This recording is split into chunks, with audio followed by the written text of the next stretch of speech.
روزہ عبادت بن جائے وہ نجات دلا سکتا۔ ایک تو روزے کی عادت ہے اور ایک تو روزہ عبادت ہے۔ روزہ عادت اور عبادت میں فرق کیا ہے؟ عادت یہ سب نے رکھا ہم بھی رکھ لیں، یہ عادت ہے۔ نہ رکھیں گے تو کیا جواب دیں گے، یہ عادت ہے۔ نہ رکھیں گے تو لوگ تانا دیں گے، عادت ہے۔ پھر روزہ عبادت کیا ہے؟ روزہ عبادت یہ ہے کہ اللہ نے روزہ رکھنے کا حکم دیا ہے اور مصطفیٰ جان رحمت نے روزے کا حق یہ بتایا ہے، اگر تو روزہ رکھے تو صرف بھوکا پیاسا نہ رہے بلکہ تیرا ہاتھ بھی روزے دار رہے، تیری زبان بھی روزے دار رہے، تیری آنکھ بھی روزے دار رہے، تیرا پیر بھی روزے دار رہے، تیرا کان بھی روزے دار رہے۔ کان روزے دار اس طرح کہ کان اللہ کے ممنوع کردہ چیزوں کو نہ سنے، ہاتھ روزے دار اس طرح ہاتھ اللہ کے منع کردہ کاموں کو نہ کرے، زبان روزے دار اس طرح کہ زبان اللہ کی ممنوع کردہ چیزوں کو ادا نہ کرے، پیر روزے دار اس طرح کہ پیر اس جگہ چل کر نہ جائے جہاں اللہ نے جانے سے منع کیا ہے۔ جب تو ان سارے اعضاء کو روزے دار بناتا ہے تو ایسے روزے کے معاملے میں میرا اللہ فرماتا ہے روزہ میرے لیے ہے اور میں ہی اس کی جزا ہوں۔ ہر عمل کی جزا جنت ہے، روزے کی جزا خدا کی ذات ہے۔ اسی لیے آقا فرماتے ہیں روزے دار کو دو خوشی ہے، ایک تو افطار کے وقت، دوسرا لقائے رحمان کے وقت، خدا کی زیارت کے وقت۔ صحابہ نے پوچھا آقا ہم اللہ کی زیارت کیسے کریں گے؟ آقا فرماتے جیسے تم آسمان پہ چاند دیکھتے ہو بلا تمثیل اسی طرح تم خدا کی زیارت کیا کرو گے۔ یہ روزے داروں کی شان ہے۔ آج کے روزے کیا ہے؟ جس میں جھگڑا، جس میں غیبت، جس میں چگلی، جس میں فساد۔ روزے کو عادت مت بناؤ، روزے کو عبادت بناؤ۔ احساس مٹ گیا، عبادتوں کا احساس مٹ گیا، گناہوں کا احساس ختم ہو گیا۔ جب تک کہ لوگوں میں گناہوں کا احساس زندہ تھا وہ عبادت کر کے بھی اللہ سے ڈرتے تھے، وہ عبادت کر کے بھی رب کی بارگاہ میں آنسو بہاتے تھے کہ مولا میں تو حق ادا نہ کر سکا۔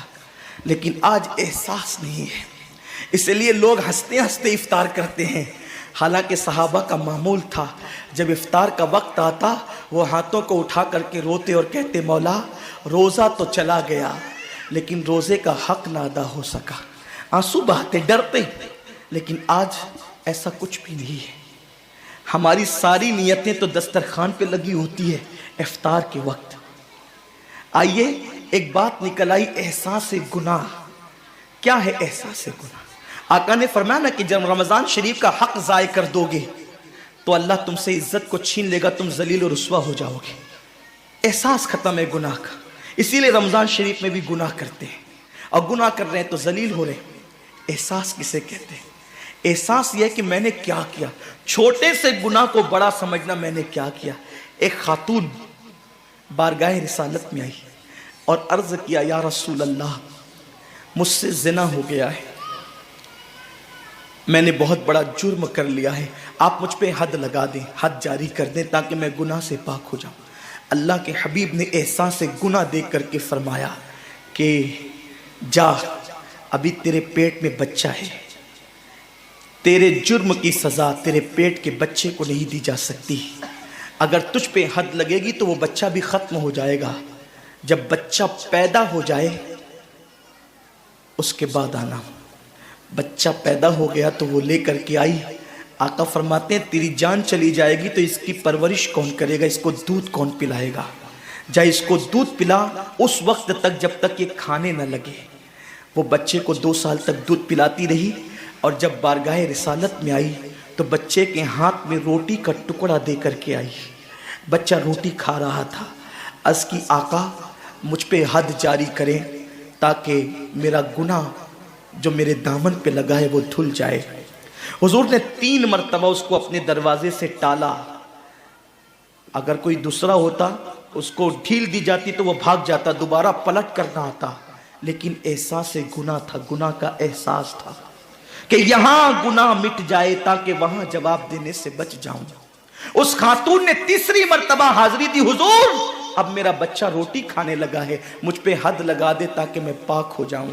اللہ کے حبیب نے فرمایا اللہ کی بندی جب اللہ نے تیرے جرم پہ پردے ڈال دیے تھے تو تو نے اظہار جرم کیوں کیا؟ اب چونکہ تو جرم کا اظہار کر چکی ہے، اقبال گناہ کر چکی ہے، اب تجھ پہ حد لگائی جائے گی اور اس کو سنگسار کر دیا گیا۔ جب وہ مر چکی اور اس کو دفن کر دیا گیا تو کسی نے کہا کتنی بدبخت تھی وہ عورت جس نے رسول پاک کے دور میں منہ کالا کیا۔ میرے نبی نے فرمایا تو اس کا گناہ دیکھتا ہے، تو اس کا احساس گناہ نہیں دیکھتا۔ اس نے ایسی توبہ کی ہے، اگر اس کی توبہ 70 جہنمیوں پہ تقسیم کی جاتی تو اللہ ان کو بھی جنت عطا فرما دیتا۔ آقا کریم صلی اللہ علیہ وسلم فرماتے ہیں جو رمضان شریف میں گناہ کبیرہ کرتے ہیں، اب گناہ کبیرہ کی بہت بڑی تعریف ہے، اس کو نہیں بیان کروں گا، لیکن جو گناہ کبیرہ بڑا گناہ کرتے ہیں، پہلی بات تو چونکہ میرا مسلک صوفیہ ہے، صوفیہ سے کسی نے پوچھا کہ گناہ بڑا کیا ہے؟ امام غزالی فرماتے ہیں نہ کوئی گناہ چھوٹا ہے نہ کوئی گناہ بڑا ہے، بات تو یہ ہے جس گناہ پر خدا تیری پکڑ کر لے وہی گناہ سب سے بڑا ہے، اور جس نیکی پر خدا تجھے بخش دے وہی نیکی سب سے بڑی ہے۔ کسی گناہ کو چھوٹا سمجھ کے مت کرو، پتہ نہیں وہ کس گناہ پہ ناراض ہو جائے۔ تو اللہ کے حبیب صلی اللہ علیہ وآلہ وسلم فرماتے ہیں جو رمضان شریف میں بڑا گناہ کبیرہ گناہ کرتے ہیں، سال بھر تک فرشتے اس پہ لعنت کرتے رہتے ہیں، اور اگر اسی سال اس کو موت آ جائے، اسی سال جس نے ماہ رمضان میں گناہ کبیرہ کیا تھا، اس نے بڑا گناہ کیا تھا، اب بڑے بڑے گناہوں کو گنایا گیا۔ مثال کے طور پر کسی عورت پر غلط نیت سے نظر ڈالنا یہ گناہ کبیرہ ہے، جھوٹی قسم کھانا یہ گناہ کبیرہ ہے، ناپ تول میں کمی کرنا یہ گناہ کبیرہ ہے، کسی کو دیکھ کر اس کا مذاق اڑا کے دل دکھانا یہ گناہ کبیرہ ہے، کسی کی امانت میں خیانت کرنا یہ گناہ کبیرہ ہے، ماں باپ کا دل دکھانا یہ گناہ کبیرہ ہے، کفر کرنا یہ گناہ کبیرہ ہے، بلکہ اکبر الکبائر ہے۔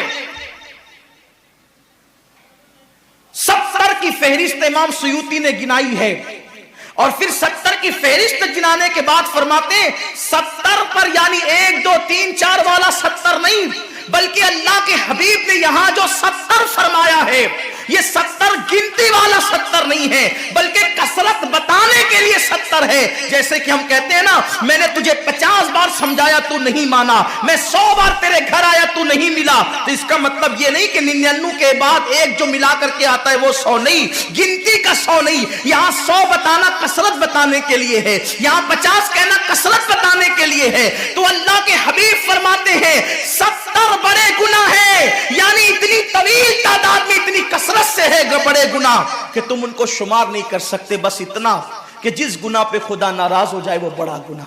تو جس نے رمضان شریف میں قصدن بڑا گناہ کیا، قصدن، نماز کو چھوڑنا بھی گناہ کبیرہ ہے، نماز کو ترک کرنا بھی گناہ کبیرہ ہے۔